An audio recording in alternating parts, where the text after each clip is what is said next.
Alright, what's going on, people? Ring Roadmap here, and today we're going to be talking about Lomachenko versus Kambosos, a post-fight analysis. I've only seen it once. I've seen the live stream, okay, so I've only watched it live. I've not seen a replay yet, but it was clear. Lomachenko clearly won that shit. I gave Kambosos only one round. Okay, I can't recall exactly what round it was, though. So, today we're going to be talking about that. In the first couple of rounds, we saw Kambosos actually had a good game plan. What he was trying to do was he was trying to counter Lomachenko on his way in, because in the first couple of rounds Lomachenko was trying to step straight in, and then Kambosos decided to time him by either stepping back or leaning back, and then he caught him with a body shot. Particularly, he caught him with a 4 to the body and then a 3 to the body. So right hook to the body and then a left hook to the body to follow that up. Now, in the next couple of rounds, Lomachenko started to let go of the left hand, which gave Kambosos a little more problems because his head is on the path for that left hand. His head is kind of bladed, or his body is kind of bladed. His head is kind of leaning on that right side, and so he's really on the path for the left hand. But the reason why Lomachenko could not really complete his combination, he could only land one at a time in the first couple of rounds, right? He couldn't really let go of those combos. And the reason why is because Kambosos always had that check hook. So even though he's getting hit with those left hands, he's always able to disrupt or to stop the combination of Lomachenko by throwing that check hook, or by throwing a rear uppercut to the body or a 4 to the body. That's how he usually starts his counters. And so Lomachenko couldn't really complete his combos. In fact, at some point, I actually started to get bored with Lomachenko in the first couple of rounds, because he simply wasn't throwing any combos, and he was too cautious. He was too cautious in front of Kambosos, when I didn't really expect him to be that way, because Kambosos is not really known to be a one-punch knockout kind of fighter, or he's not really known as someone who has one-punch power like that. And so I was really surprised to see Lomachenko fighting in a hesitant way like he did with Teofimo Lopez. Now with Teo, I would understand why he did that, because Teo was bigger and Teo also had one-punch power. But with Kambosos, I didn't really understand it. I mean, Kambosos can definitely let those hands go. He's definitely got quick hands, but he's not the type who will knock you out with one check hook.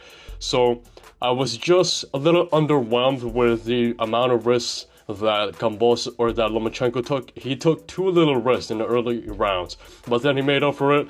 In the later rounds, he started creating angles, he started circling around, he started throwing multiple jabs, triple jabs, quadruple jabs, 5 jabs in a row, and he started backing up Kambosos, something that Kambosos is not really good at doing. He's good at fighting at the center of the ring and not really fighting on the ropes. And so Lomachenko started to make him feel uncomfortable. He started taking advantage of the waist bend as well, because every time he would come in, Kambosos would always bend at the waist, and that's when Lomachenko was able to sidestep, or he was able to create an angle to the right, and then he started shooting those left hands while he is on the side of Kambosos. Okay, and then in the later rounds as well, he started letting go of that right hook, and he started letting go of that 2-1. In the early rounds, he couldn't really do that, because every time he would throw the left hand, Kambosos would stop him with a check hook. Okay, but for the later rounds, he was able to let go of that right hook and that 2-1, or that cross to jab, because he was already exiting at an angle. He wasn't stepping straight in, and so Kambosos couldn't really see him well.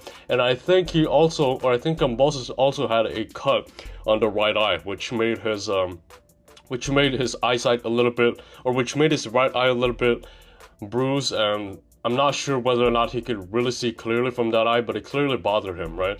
So that's another factor that we have to take in. But overall, good performance by Lomachenko.